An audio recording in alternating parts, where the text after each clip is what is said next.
പ്രചരണങ്ങളിൽ വർഗീയ ലഹളകൾ ഇന്ത്യയിലെ പതിവ് കാഴ്ചയാണ്. അത്തരമൊരു കലാപാന്തരീക്ഷത്തിൽ നിന്ന് ഒരു നഗരത്തെ രക്ഷിച്ചത് ഏതാനും CCTV ക്യാമറകളും നിഷ്കളങ്കനായ ഒരു പൂച്ചയുമാണ്. ഹൈദരാബാദിൽ നിന്നാണ് ഈ കഥ.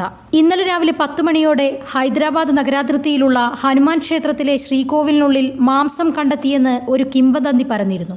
നഗരപ്രാന്ത പ്രദേശമായ തപ്പഞ്ചപുത്രയിലെ ജീര ഹനുമാൻ ക്ഷേത്രത്തിലെ ശിവലിംഗത്തിന് പിൻവശത്തായിട്ടാണ് മാംസകഷ്ണം കണ്ടെത്തിയത്. രാവിലെ ക്ഷേത്രം തുറക്കാനെത്തിയ പുരോഹിതനാണ് ശിവലിംഗത്തിന് പിന്നിൽ മാംസകഷ്ണങ്ങൾ വച്ചിരിക്കുന്നത് കണ്ടത്. കേട്ട പാതി കേൾക്കാത്ത പാതി ദൈവ സംരക്ഷകർ ക്ഷേത്ര പരിസരത്ത് തടിച്ചുകൂടുകയും കൂടാതെ വിദ്വേഷ പ്രചരണങ്ങളും തൽപര കക്ഷികൾ അടിച്ചുവിട്ടു തുടങ്ങി. ക്ഷേത്രത്തിലേക്ക് ആരോ മാംസം വലിച്ചെറിഞ്ഞു എന്നതായിരുന്നു പ്രചരിച്ച വാർത്ത. സോഷ്യൽ മീഡിയയിൽ ഇത് പ്രചരിക്കുകയും കള്ളക്കഥകൾ വ്യാപകമാകുവാനും തുടങ്ങി. വാർത്ത പരന്നതോടെ ഹിന്ദു സംഘടനകളും BJP പ്രവർത്തകരും ഉൾപ്പെടെ നിരവധി പേർ ക്ഷേത്രത്തിൽ തടിച്ചുകൂടിയിരുന്നു. 250 ഗ്രാം തൂക്കമുള്ള ആട്ടിറച്ചിയുടെ ഒരു കഷ്ണമായിരുന്നു ക്ഷേത്രത്തിൽ നിന്നും കണ്ടെത്തിയത്. കുറ്റക്കാർക്കെതിരെ നടപടിയെടുക്കണമെന്നാവശ്യപ്പെട്ട് BJP നേതാക്കളും രംഗത്തെത്തിയതോടെ എന്തും സംഭവിക്കാവുന്ന സ്ഥിതി ഉണ്ടായിരുന്നു. ഇതോടെ പോലീസും അന്വേഷണം തുടങ്ങി. തുടർന്ന് CCTV ദൃശ്യങ്ങൾ കേന്ദ്രീകരിച്ച് നടത്തിയ പരിശോധനയിൽ ഒരു പൂച്ചയാണ് ക്ഷേത്രത്തിൽ മാംസം കൊണ്ടിട്ടതെന്ന് വ്യക്തമായി. ക്യാമറ ദൃശ്യങ്ങൾ സൂക്ഷ്മമായി പരിശോധിക്കുന്നതിനിടയിലാണ് പോലീസ് യഥാർത്ഥ പ്രതിയെ തൊണ്ടിയോടെ പൊക്കിയത്.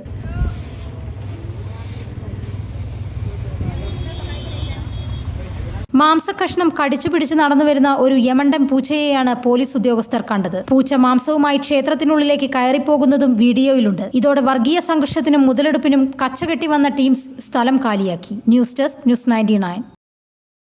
ഓരോ മുഹൂർത്തങ്ങൾക്കും അതിൻ്റെതായ സന്തോഷങ്ങളുണ്ട്. അതിൽ ചിലത് ഒരിക്കലും മറക്കാൻ പറ്റാത്തതും.